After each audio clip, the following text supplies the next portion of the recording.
Welcome to another Trench Chat, and I'm really pleased to welcome back Professor Peter Doyle, a great friend of this podcast who supported it in the early stages when we began broadcasting episodes, and a great friend of mine as well, who I've known for many, many years, geologist, historian, author. He's been on numerous television programs, numerous podcasts, and I've also had the pleasure to work with him on quite a few archaeology projects as well. So welcome back, Peter. Great to see you. Great to be back. Thanks, Paul. So I kind of saw on Twitter that you were delivering a paper at a conference on mine craters on the Somme, and that immediately kind of piqued my interest because this podcast, a big chunk of it, is about landscape and how that fits into the story and understanding of the First World War. So I guess really kind of where did that start for you, and I guess we'll discuss where that's led you. Well, I think you'll know where it started, Paul. It probably started the same places as it did for you, in that anybody that goes to the Somme and gets to that huge hole in the ground, the Lochnagar crater, cannot fail to be impressed, horrified even by the scale of it, by the devastation that it wrought, by the nature of the tussles, the battles, the individual tragedies and successes of the men who got to that point. So that is absolutely a major hole in the ground. And if you've been to look at any craters in other situations, I've been to Meteor Crater in Arizona. It's a big hole in the ground. It was created by a meteor. It's in a fairly dry part of the world, and yet it's a big hole in the ground. And yet I still couldn't help feeling, as I looked into that it was not as impressive as Lochnagar. So it all started with Lochnagar, and I think there's been a lot of work done on Lochnagar, a lot of interest with the rise and advent of the use of drones. You know, we're able to see it in all its glory and to try and get some sense of what's going on with it.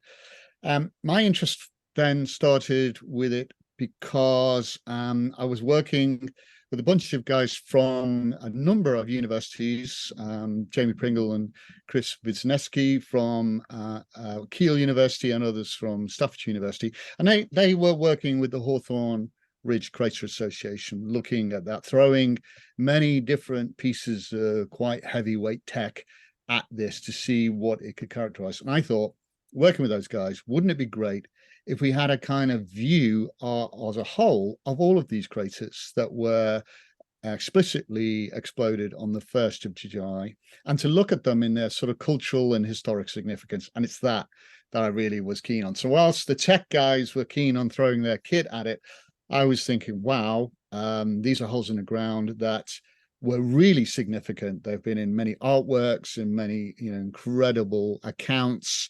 We've got some really, as you know, very amazing viewpoints of how that thing exploded, from the air, from the ground. So I really wanted to explore that, and that's what I've been doing, and that's what I presented in South Carolina. What they made of it, I'm not sure, but I started out by showing them a crater, the biggest one I've ever seen, which was in the Nevada nuclear test site. That is a hole in the ground. Even then, it's still too huge to imagine, and Lochnagar still holds in my head the best place.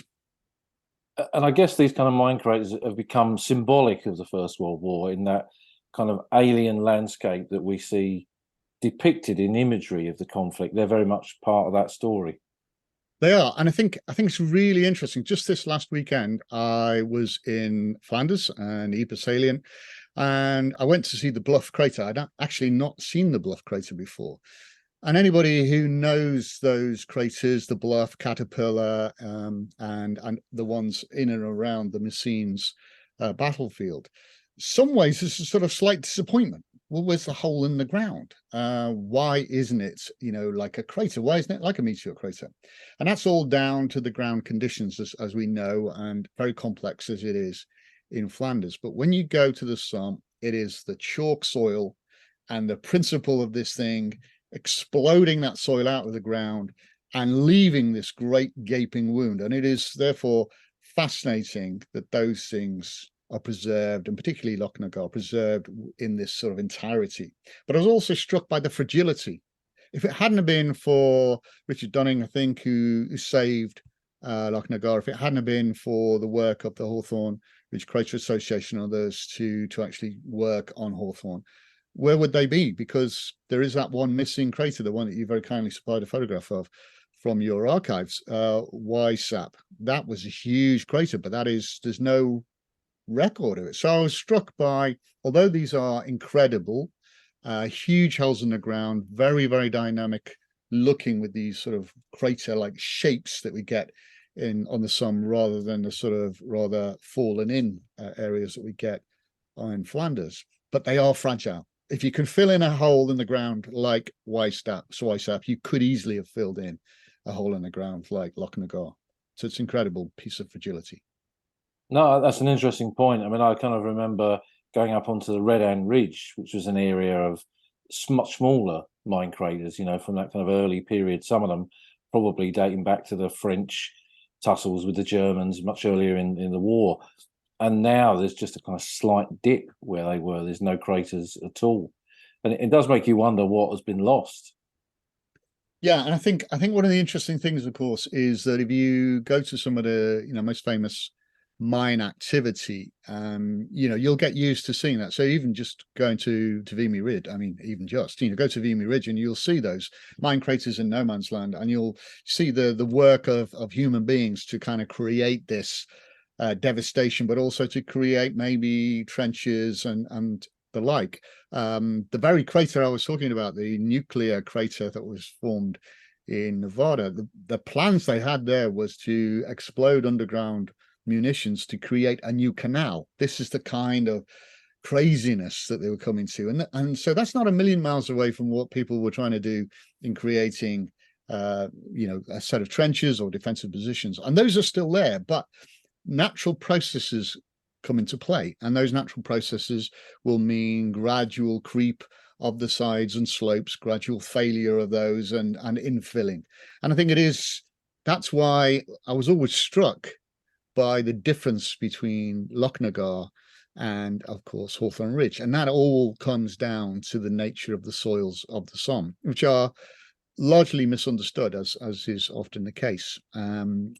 Sometimes you're going to get quite thick soils, brownish, reddish soils that create the classic mud of the Somme kind of thing.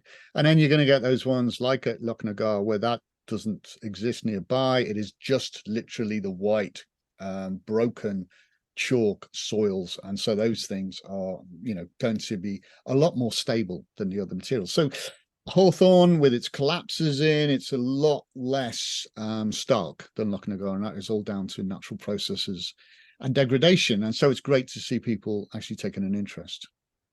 And is it the kind of, I mean, I'm not a geologist, of course, but is it the kind of to do with the way the chalk seam kind of sits on that landscape, the way that some areas have got more of that reddish soil that you talk about and Loch Nagar hasn't? Yeah, it is all down to a sort of obscure piece of geology that relates really to the creation of the Alps. I know this is way outside of the area of this, well, not too far away if you're getting down towards, the Vosges and other places. And what happened during that sort of, millennia, millions of years past, is that once those mountains were created, so the area of France and southern England was flexed. So you've got a like corrugated form to it. And that's why you've got the London Basin and Hampshire and the Weald and so on, which of course was very evocative for those soldiers from that part of the world who went to the Somme. I'm a northerner. The chalk to me when I came down to London was, what is this? So from the northwest, northeast, yeah, you'll know the chalk. Northwest, no. So it's always struck me as an alien thing. But for those men from the Weald of Kent, from Hampshire, from Sussex, and so on, would have been very familiar with this rolling downland, which is created by this sort of flexure created by geological millennia. And what you then have is a set of soils on top of it created by the Ice Age. So what we're seeing here is during the Ice Age, with the ice moving across the surface, it scrapes it all away, but also lays down sort of clay as the ice moves on. It kind of leaves a muddy stain on the landscape. So some parts it's scraped away, and other parts it's left a muddy stain. And then finally on top of that, there's something called loess. Loess is a very, very fine material, brick earth, it's called in Kent. And so what we're seeing there is that this fine material, this loess, mix that with a bit of water, it all gets all mixed up into something which you don't want to, you're going to have to spend a lot of time scraping off your boots. That classic picture of the officer, I think it's Bean, isn't it, in the trenches there with up to his waist in this stuff. So it is just by a sort of accident of geography that some of them have it and some of them don't. And what's really important is, of course, the miners themselves were tunneling at depth. One thing that's kind of crazy, and you think about it, and this is the level of sophistication that the engineers were getting to on all sides. I mean, they had engineers who were obviously looking for water in and around the Somme. Water isn't really very present at the surface. You get it in the rivers, but you don't get it anywhere else. That's why you get these sort of dry, rolling valleys. So they had to look for water by drilling holes, just as they do in London and, you know, in the southeast. And so what's really fascinating is that at depth, they knew the level to which the water saturated the ground. So that meant that anybody who was tunneling had to tunnel between the surface and the saturated ground, and it varied according to winter, and it got very complicated. So you've got all these guys who are thinking, right, I'm going to dig myself a tunnel. I need to make sure it's at a certain depth, and I need to make sure that it's going to be packed with a certain amount of explosives. And what I found in the research I've been doing with my colleagues from Kiel and others is that if you look at the mining manuals from the time, we tend to think, or it has been a sense, that we went unprepared and we had no idea. This is just not true. What happened was, it's kind of like these manuals were on the shelves. The British Royal Engineers had done a set of exercises in chalk in and around Chatham back in the sort of latter part of the 19th century and into the early 20th. So they knew what was going to happen, and when they exploded stuff, they did it kind of live firing. And so surprisingly, you know, a few of these things were destroyed, you know, destroyed the landscape. Surprisingly, some of them probably not really very well present, but ultimately they knew what was going to happen. So they took these manuals down and they started to use very complex engineering formulae. And so I've had to think, right, can I deconstruct this? So I know the depth, I know the volume of the charge, I know what happened in terms of the crater. Can I reconstruct it to know whether or not this was, you know, working according to their plan? And I think what's emerged from this is this was the first time that they'd really exploded something of this size. So classic kind of, well, let's just pack it with explosive. Let's try and apply these statistical formulae and let's hope that it blows up. And what they were trying to do was, the phrase is overcharge the mine. Overcharging the mine means you pack it with loads of explosive and the thing blasts out and you create a crater. If you undercharge it, then the likelihood is you're going to have what's known as a camouflage. That means you destroy the workings underground and you don't break the surface. And so it's a delicate balance between that. What I found using this is that the only one that was super overcharged, can you guess which one? Lochnagar. So that's the one. And that's why that's such a big hole in the ground. That is 4 times the norm. And it's what's known as a 4-line crater. It's massive. The other ones, they were rather called common mines, which means kind of like a crater, but not so much. So it really was Lochnagar. So I guess when they pushed those plungers, they were thinking, let's hope we get this crater. And when they saw Lochnagar, they think, wow. And that comes out in everybody who visited that, you know, during the war. And, you know, when we see war artists going there and they're being, you know, Orpen, for example, describing it, this sort of great wound. He found, I think there's some famous descriptions of it. There's a kind of mound at the bottom of Lochnagar, which had skulls and stuff on it, you know, really gruesome. And it really, to him, kind of conjured up, like you said, this image of the destroyed landscape. I think what has been described as murdered nature there by other authors. And I think this is really classic. So it was really fascinating to try and do that as a sort of thought exercise. It got me involved in some mathematical formulae that I probably didn't need to do, But it was really fascinating to see where their minds were going in terms of exploding these incredible works of human endeavor, incredible pieces of engineering, and also incredible destruction. And I guess this kind of mirrors the development of the tunneling companies of the Royal Engineers and the work that they were doing, because they essentially start off in what was the main British sector, didn't they, which is Flanders and Yes. northern France, which is different geology to the Somme. And once that sector is taken over by the British, they're operating in a different environment in that troglodyte world beneath the Western Front. So I guess they're developing these new ways of doing it, and by kind of supercharging these mines, I guess that's making sure that these big attacks are at least partly successful, or hopefully wholly successful, following the explosion of these mines and all the thousands, tens of thousands of man hours that must have gone into it. No, you're absolutely right, Paul. I think what we're seeing here, because I think for the most part, people view the Somme through the lens of the first day of the Battle of the Somme, and that does often irritate and anger almost a number of military historians who spent their lives considering this. I can't get over the fact that the first day in the Battle of the Somme was the way it was. It takes a lot of processing. And as part of that, and that's why I really concentrated with my colleagues on the mine craters of the first day of the Battle of the Somme. What was their purpose? Well, the purpose of them was to do exactly as you say, was to bring some of the expertise further south. It's using the expertise of mining engineers. These are men who have been across the empire, have worked in a variety of different mine situations, and they're coming to use their engineering expertise. And as you again know, there are a number of the men who are working underground there. Probably you would not want them to hold a rifle, but you definitely would trust them to hold a pick. And I think, it's really interesting to see how they applied their minds to this. And what they're trying to do is they're trying to counter the German doctrine of Stellungsbau. Stellungsbau is the fortress construction.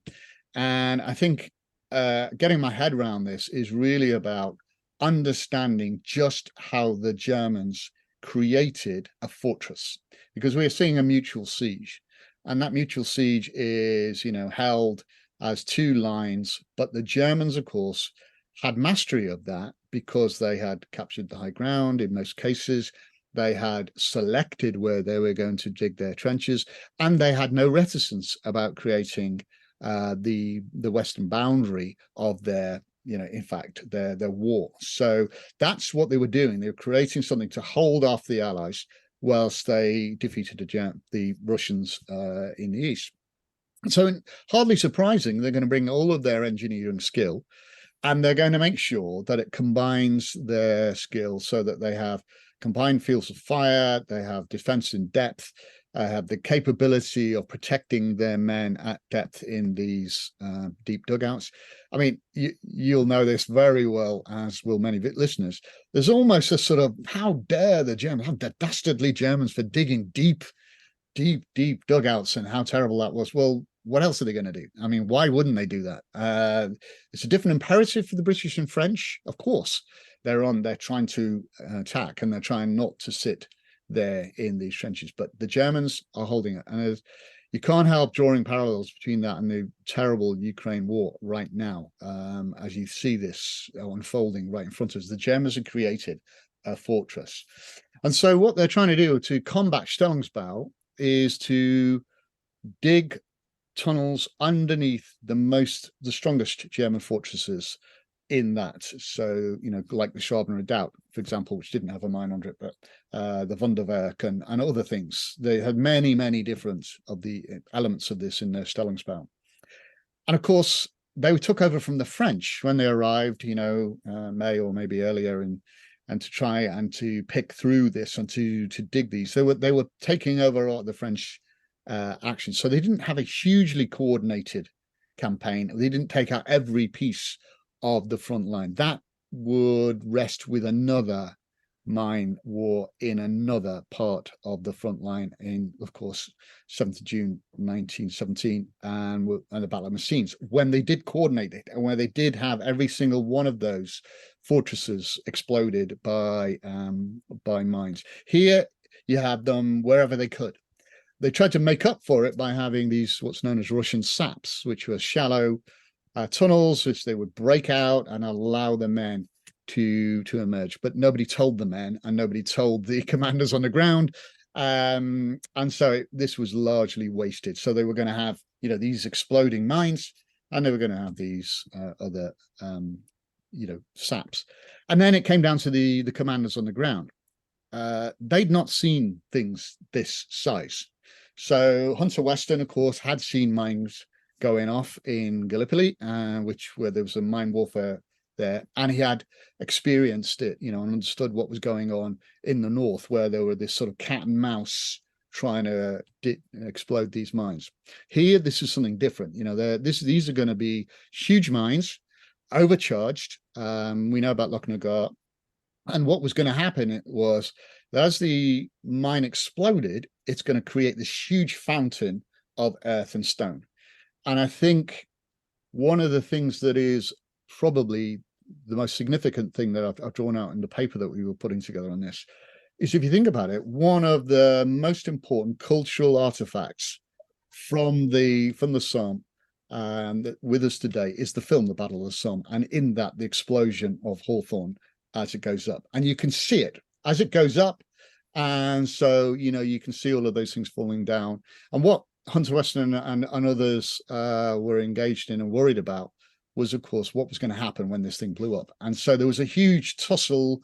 Lots of people like Simon Jones and others have worked on this to try and unpick, and including also the official historian, unpick why they exploded this 10 minutes before zero. And what they were trying to do was to reduce the casualties of the British as they were moving forward into this rain of soil and stones. And they were also trying to perhaps create a surprise element. What it did, of course, as we know, create an absolute disaster. Was that one of the critical things about mine warfare is that you're not only going to have a hole in the ground, you're going to have a ridge, what's known as a radius of destruction. It's a ridge going around it, which creates higher ground. And so the British were absolutely abysmal at capturing craters for a variety of reasons. The Germans always seem to get there first. And it's that happened, of course, at Hawthorne. Hawthorne, and the work that was done there archaeologically with the Hawthorne Ridge Crater Association and the work that I was doing with my colleagues shows how the Germans fortified the ridge of the crater. There are actually the classic fire bays and stuff that you can pick out in that crater rim. So they captured that quite clearly. So I think, again, it's down to the reticence of the Germans. If you look at the Tamba and also Casino Point and all those, there you're in a different part of the sector. We know how that's been more successful in the 18th Division, and there, of course, you've got men in no man's land ready to go. There were casualties from falling rocks, but probably what they had discovered once Hawthorne went up is that once it went up, it came down pretty quickly, straight down. And I think, although if you were in no man's land and you were ready to go, as these guys were, yes, there were some casualties, but they were able to get out there and to do their job. So all of that was learned on the Somme. So it didn't have craters or mines so close together that it would do the same as Messines, but it taught them what to do. And they knew surely that they couldn't leave this sort of gap. They had to blow it all together, and they had to coordinate with artillery and the infantry assault. So it really was an important learning experience. And when we kind of think of the Somme, we often can use the word big about the Somme. It was a huge endeavour to assemble the biggest British army at that point to make an attack along that Somme front. Huge amount of artillery. The evidence that you see in the film that you mentioned, that they pushed that point home with the amount of shells stockpiled for the bombardment, indicating that the work of civilians had been achieved and it was contributing towards the kind of outcome of the battle. And it was called the Big Push, and the mines were going to be big. But there was this faith, wasn't there, in the bombardment and then the mines and the sheer weight of numbers, that it would result in this cakewalk, this easy battle. That, of course, it wasn't. It was quite the opposite. And do you think all of those, and particularly perhaps the mines as well, kind of part of that misplaced faith in the power that they had, because they hadn't really refined it at that point. I think there's a bit of a point in that, and you look back to the Battle of Loos, and you know there that the faith that was placed in gas, as an example, and what's happening here is obviously Douglas Haig, that's a name that's going to conjure up immediately people's views one side or the other. All I can tell you is that one person that I was researching relatively recently, associated with another project that I'm doing, his middle name was Douglas Haig. He was killed, and in the Second World War, 1940, beg your pardon. And so this guy had been named after this general and lost his life in near Bray Dunes, which it's important for me to see. But when we go back to this, we're thinking about Haig in the Battle of Loos, and his faith was placed in the new piece of technology, which is gas warfare. And of course, that was to make up for the inadequacy of the shells, and was a new weapon of war that could be deployed.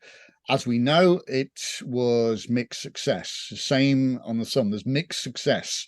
So we tend to sweep a hand and say this part, this whole thing was a complete disaster. The gas was a complete disaster. No, it wasn't. It just was all down to more complex things than they imagined. So everybody talks about the gas and it's going to be wind. Right now, I've got a PhD student working on this. It's not just about wind, it's about the flow of gas over the landscape. And so I think people just didn't know what was going to happen at the time. It's the same if you go to the Somme. What's happening in the Somme now, we have the opportunity of having massed artillery, which didn't have before. Everybody knows about the scandals to do with the shells not exploding, and the manufacturing faults, and those brought from America and so on and so forth may or may not have contributed towards that. There's a lot of discussion about Kitchener's army and the fact they were untrained. Well, that's just not true. They were trained. Absolutely. They were in training for a year. So these guys were trained. Whether or not they were battle hardened and capable of taking what was asked of them is a different matter. But definitely they were trained soldiers. There's no doubt about that. And the way in which it was organized so that they were leavened by, the territorials and regulars as well. So that's certainly, again, a bit of a misnomer. And when it comes down to the mines, as I said, there was little choice. It wasn't like Messines where they had 2 years or so for some of those mines to get them ready. This was, months. This was a huge amount of work. If they'd have had more time and more capability, they probably could have taken out all of these different ones. They use the flame projector, as Mamet's way. There's a number of different technologies being used there, and a lot of that faith was invested in that. It's a bit like I don't know, I'm a big polar explorer kind of a guy, interested in that. And there's a classic film, of course, which is all about Captain Scott of the Antarctic. And there's a classic point there when Scott is talking to Nansen, who was is a really famous Norwegian explorer. Nansen says, I would take dogs, and that's all I would do. I'd take dogs, and those dogs would get me to the pole. And Scott says, I will take dogs, I will take ponies, I will take tractors, and because I want to try out the new technology. All of those failed. The dogs would have taken it. So I think, again, it's this investment in technology, the capability, the faith that maybe that would do the job. And maybe when it came down to it, it was the individual commanders on the ground, as we know, Maxey and so on, get them into no man's land, get them ready to go, because it was crossing no man's land that did for them. And certainly that was the case at Serre. And I think it's great for us to sit there and go, well, yeah, they should have done this and should have done that. But this is all new to them, absolutely new. And I think when we look at the Somme, we do have to look at it as in its entirety. I can't get my head around the first day. I still can't. And I think that's something that we will reflect on forever. But you will then go on to see the use of tanks and the use of, more considered approaches, taking pieces of it. But those ones that didn't fall never fell in that first day. And I think when you look at that and you relate those to the craters, mine craters, did it make any difference? Well, Loch na Gar, They got there, but didn't manage to capture it. Hawthorne didn't get there. It's only when we see how it combines with some of the general's expectations. The tambour, of course, was not there to be assaulted. It was just there to shake the Germans up. But when you go down to Casino Point, you do get to see that actually that had an impact. So again, it's just learning. But the scale of the loss is something that is so shocking, and really is. And the first time for years, I've been to Fricourt cemetery and stood in that cemetery while seeing that cratered landscape and seeing all those 1st of July casualties in there. It just takes your breath away. You can't underestimate that. You can't. No, I mean, the kind of Battle of the Somme is a seismic shift, to kind of excuse the pun in terms of this podcast, but not just in kind of warfare and the way that warfare was conducted, moving it really from an old way of warfare to a new one, with industry being kind of at the heart of it to produce everything that was needed to kill people on this industrial scale. But I guess as well, it kind of showed that the war could not be won without the kind of methods that they were already beginning to employ, with the increased use of bombardments, artillery, tunneling, and as you mentioned, tanks being developed and ready for kind of part way through the Somme, and our aircraft in the sky above, and the whole kind of development of a modern battle. And we kind of forget really that this is only part way into the war, and there's another more than 2 years to go before its conclusion. And sometimes I often think it's a miracle that it did finish in that time, really, when you kind of see the size and scale of the Western Front. But I guess from the mind's point of view, with kind of supercharging Lochnagar, this was all lessons that went on to be then applied. Oh yeah, for the most famous tunneling episode, which is back in Flanders again the following year. Absolutely, and I think it is all about the idea of the technology and the scientists and technologists who are working on this, because, as you rightly say, it shifts from the gentleman's war and it goes into this war of science and technology.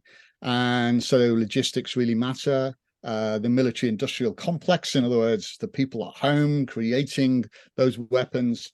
I think it was Nick Saunders who first pointed out that there's a strange circularity to the fact that if you think about trench art, things made out of shells, that you might be finding that the men and women who made the shells so that their loved ones could fire the shells, so that their bodies could be wounded by those shells, and then they would bring back from the battlefield a piece of a shell to display on their shelf. There's a sort of weird circularity to it. So this is indicative of this kind of idea of the creation of this science. And I think I'm not a massive fan of the most recent film of All Quiet on the Western Front, but I think again, which is something like a modern horror, I guess. But in what that does demonstrate is this idea of the horror of this new technology of tanks and flamethrowers and all the rest of that.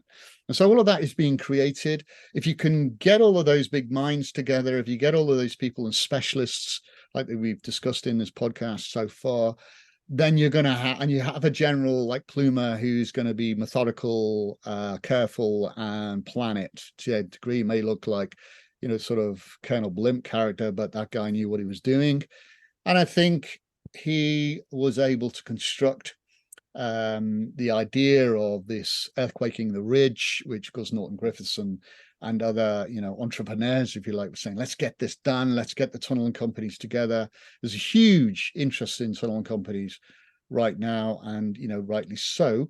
But what's happening there is they're starting to understand everything from the very specific layers in the ground right the way through to the fact of the charges. You say, well, how would these be overcharged? Completely different ways of dealing with it, because it's all a balance between the amount of explosive, the depth of the ground of the tunnel, and the amount and the different types of soil and rock that you have to blow your way through.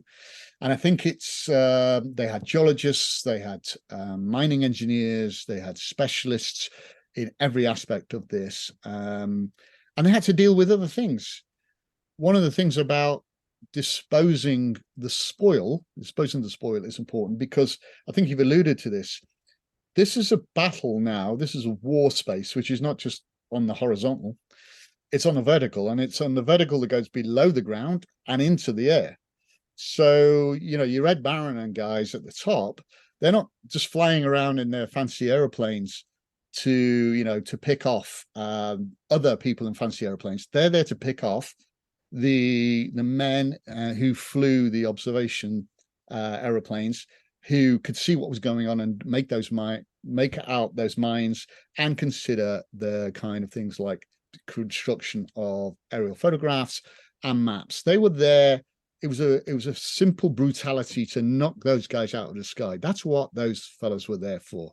So the Red Baron, Ron Richthofen, did a damn good job for his nation, because that's what he was intending to do. Not about knocking down the flyboys, but about getting these things. And that's as much part of, as you go down through that vertical, as much part of that as you get down to those men who are observing, the forward observation officers, for the artillerymen, the engineers, everybody else. And then as you go subsurface, it's still a cat and mouse game. So you might have your Red Baron and your Mick Mannock in the air above, but you're going to have your the people underground that were willing to fight it out with knives, clubs, and whatever else. And it's all part of this technological battle. Who is going to get the upper hand?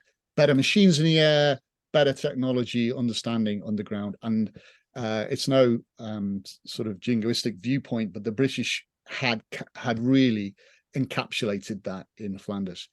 The Germans in Flanders had the high ground. They were able to look down on this, and they had constructed their Stellungsbau, this construction of a fortress, by having concrete, by combating the waterlogged ground. But it meant that as soon as they dug anything down, there was a fountain of water. There's a classic picture, vignette, if you like, of a Prussian officer, beautifully uniformed, with a great fountain of dirt coming out of him as he looked over. The ordinary soldiers probably thought that was highly amusing. For the British, what they were, and Canadians and Australians and New Zealanders and many other nations who were tunneling, they had to tunnel down a little way, tunnel horizontally, and then blow the Germans up. So the topographical advantage of the Germans was nullified by the geological advantage, that is the layers that the British could mine into, which didn't have all of this water welling up in it, that they could get into the clay, the blue clay. Now, as I said, you've got this vertical surface. So your Red Baron, who's trying to knock down the observer, the observers are trying to see, are they tunneling? And if they're tunneling on the Somme, they're going to see some white stuff everywhere. If they are tunneling in Flanders, they'll be in the clay layer, which I think most people refer to as blue clay. It is a peculiar green, grey, blue, down to the clay minerals in there. I won't bore you with the specifics of that. But that material is bright blue-green. When you bring it out, it soon oxidizes to a kind of muddy clay. But you get that out, you put that in sandbags, they're going to see it from above, and that's what those guys are beetling around up there trying to do. Are they digging that? Because in this space between the guys above and the guys below, there's the PBI stuck in the middle, who are stuck between the engineers at one point and the artillerymen on the other, and the airmen in front and the tunnelers beneath the ground. There's right in that middle, and it all depends on those boots on the ground. And so on the Battle of the Somme, we know what happened. Those guys went over the top, and we constantly try and understand that. At Messines, they got it right. They had more mines planned. They had more mines laid. They were going to take out every single strong point along that, and they were going to coordinate that with artillery fire and also the infantry assault. And that's why it was such a success. They got it right in doing that. And I think it is all about coordination. I mentioned about the Ukraine war and how the coordination of the Russians currently to create these sort of lines of defense. And the same, you can see that in Normandy. You can look at the difference between Omaha and Sword, and you can see a completely different topographical advantage. And you can draw parallels directly with Gallipoli. So it was all down to understanding that this technologists, scientists, people who know what they're doing can advise those men whose boots are on the ground and who have to go and do that terrible job that they have to, which is go over the top. Yeah, I mean, I think you kind of rightly describe a kind of multi-layered war there, and I think, probably for many people listening to this, that is all part of the fascination of it, is that it is such a complex kind of battle space, the battle space of the First World War, with men underground, men on the surface, men above the battlefield, and you get up to the kind of northern end of the Western Front, and you've got that kind of left flank at sea with naval forces operating there, so you've got that element to it as well. And I mean, so much really. But kind of Messines, as we said, learning from the experience on the Somme, Messines becomes kind of finest hour of the tunnelers, but in many ways their final hour, because the war becomes far more mobile and then ends with the armistice. And then the landscape of the Great War that's left once that fighting is over, because they include many of these craters, and I guess they take on a different significance then. Yeah, they do. And I think what you see then is this question of memorialization. So, you probably know more about the background of why and how Lochnagar was obtained, but thank goodness it was. As we've already discussed, Weissap, which is a similar kind of size crater, again near La Boisselle, so was lost, filled in, because people are coming back to their landscapes. They want their lives to come back, and they think, right, well, let's fill this up and get on with the job. So, I think it really is about memorializing. There is a famous, the Pool of Peace, of course, Banbuckmolen, which is part of the Messines Ridge craters. And again, you go to that and it's kind of, low and filled with water, reeds and lilies and the rest of it. And yeah, it's kind of peaceful. Difficult in many ways to perceive how that was a huge mine. And there are others that are lost. It is fascinating. If you go to the Caterpillar crater, which of course is part of the Hill 60 sort of complex on either side of that railway line, and just by fate, again, it's all down to groundwater that is filling that crater. It's not down to rain necessarily, but groundwater. It's going to keep bubbling up. It's going to keep filling that crater. And I think it's really interesting to see that itself was preserved because the forest grew around it. That Hill 60 was preserved because, of course, the site of Endeavour, huge numbers of men lost their lives there, huge amounts of tunneling effort, mining and counter mining through many years of activity. But you look at others, they've been and gone, and I think it's just by kind of fate. And one of the great things, I guess, is that there's now an increasing interest in the preservation and conservation of these battle sites. Since before the centenary and during, of course, there was an idea of an audit, certainly in Flanders, to try and find out every single thing that might relate to that battlefield. And that really came about following the fact that there was a plan to extend the motorway, the A19, from Zonnebeke to past Ypres up to the coast. And fortunately, there were enough people in Belgium who were able to get involved in that, consider what was going to happen, and through the All Party Group, which I'm secretary of, the colleagues there were able to say, hold on, let's stop for a minute, let's think about this. And what happened was the creation of a Flanders Institute, which looked away from Roman remains and things which were deemed to be old, to battlefield archaeology. And so our great friend Simon Verdigem, who we've worked with and admire, of course, for the work that he's done, his work and his forebears and people that come after him are all down to the fact that there was a change in expectation that suddenly the First World War was an important thing. And it's only a pity that the chance that I think the Flanders authorities had to try and get this as a World Heritage Site, they put every effort into that, and yet those were not accepted because there was some concern over it being a military historical setting. I hope that would be turned around, because we really do need to think about the future generations, because it's so easy for those craters to be lost. Because again, if you look at Span McMullen, you could imagine that just silting up over the years and being lost.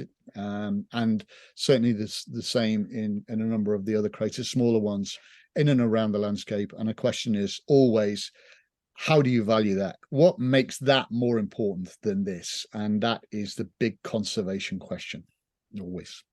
Yeah, I mean, I think you're right with Spambrook Molan. I mean, even in my kind of lifetime of visiting it, it kind of feels, and maybe this is not a bad thing really, but kind of feels as if nature's taking it back.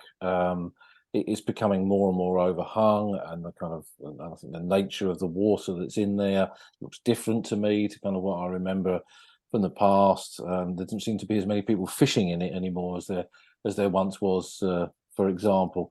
I guess that possibly says something, but. Yeah, it's an interesting one. I mean, I guess these mine craters have come to, as we said at the beginning, kind of characterize the First World War, symbolize it because of the nature of smashed landscape and this kind of alien world that the landscape of the Western Front became. And you mentioned Orpin and the idea of kind of a scar and a wound that these craters were. And I guess perhaps many pilgrims who travelled to those battlefields in the interwar period, having lost somebody, kind of maybe felt they were almost looking into the depths of hell when they stood on the edge of those craters. I think that's absolutely right, and particularly because it is certainly the violence of this. Bear in mind, of course, Lochnagar, as you well know, is two mines, so that's why it explodes outwards like a fountain, whereas obviously Hawthorne went straight up and straight down because it was one. So, and because of the lack of the soil, which you get at Hawthorne, it's kind of mucky soil. You've got something where you can see the rabbits running in and out of the chalky burrows and stuff. You can see that it is chalk. So it must have been really stark. It certainly was stark when Macefield went there in 1917, and Orpin. Obviously your podcast, The Old Front Line, and Macefield's writing is just incredible, because again, really shows that I've only just come across Macefield's actual diaries that were published some years back, and again they're very stark in terms of what he's seeing in front of him. And so these are poets and artists, and they're picking out this stark landscape, and what must it have felt for those pilgrims, the early ones, of course, possibly being men or women and children who had lost their sons, their brothers, their husbands, their fathers, and so on. And so to go to this landscape and to see this, scattered as it would be with scrap metal. The first time I went some years back now to the landscape of the Somme and of also Hill 60, there was scrap metal everywhere. It was just lying around, obviously a real health hazard.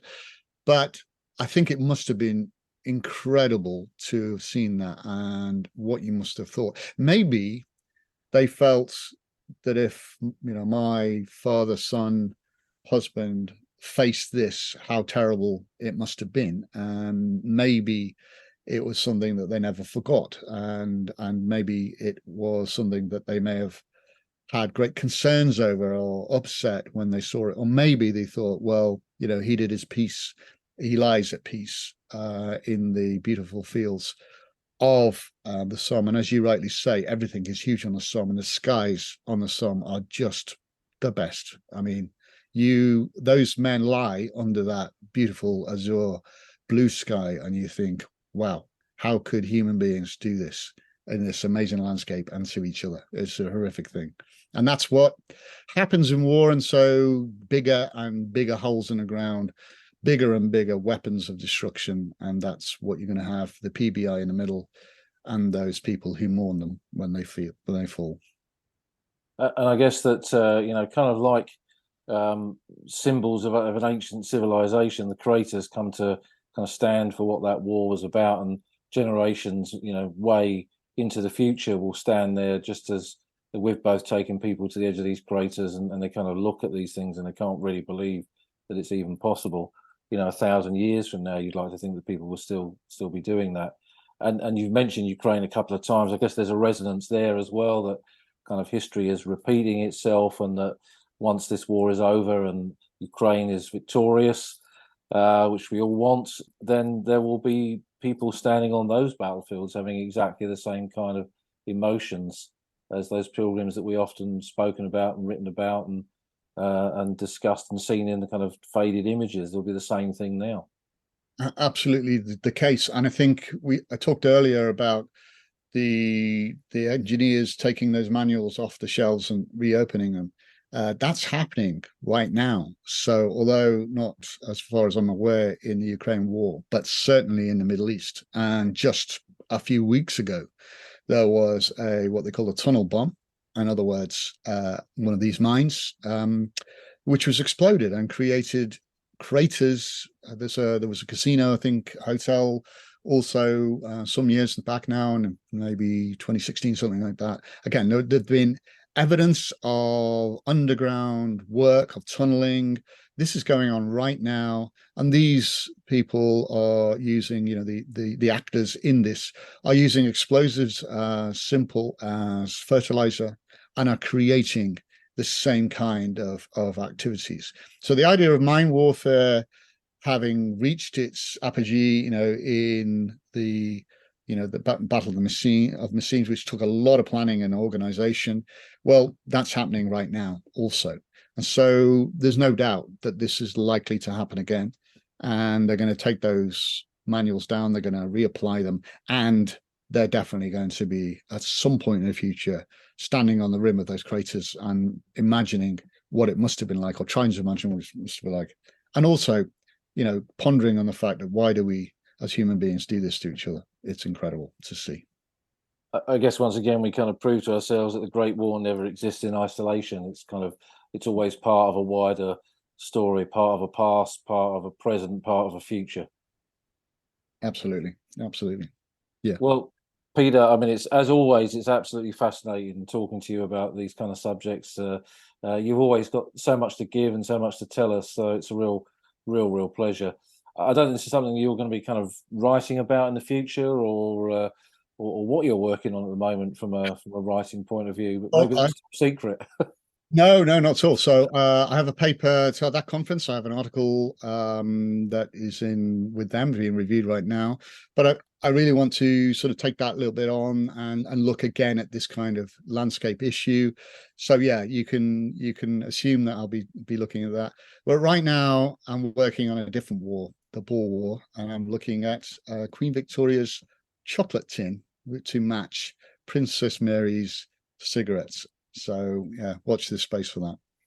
Well, I look forward to that, because I've had one of those tucked away for many a year, and your book on the Princess Mary is an absolutely fantastic book that kind of told us so much about, something that we probably thought we knew a lot about, but actually your book proved that we didn't. So it's I look forward to that. I mean, your books are always fantastically researched, beautifully produced, stunning kind of images. The way you present artifacts really is quite something, Peter. So I look forward to that greatly. Thank you very much. I'm very pleased to hear that. I do spend a lot of time with that. It's really important to understand that these objects are mute witness to these wars. And if we can understand what they're trying to tell us, we'll then have a broader understanding of the war itself. And I think the Great War, with its cultural resonance today, its significance in many areas, I think, it behoves us to try and understand what they're trying to tell us. Absolutely. Well, thanks again, Peter. It's always great to talk to you, and thanks for joining us. Lovely to see you, and thank you for having me. Cheers, Peter.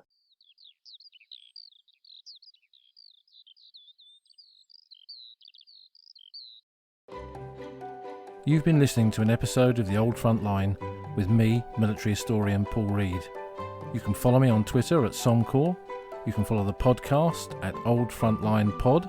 Check out the website at oldfrontline.co.uk, where you'll find lots of podcast extras and photographs and links to books that are mentioned in the podcast. And if you feel like supporting us, you can go to our Patreon page, patreon.com/oldfrontline, or support us on Buy Me a Coffee at buymeacoffee.com/oldfrontline. Links to all of these are on our website.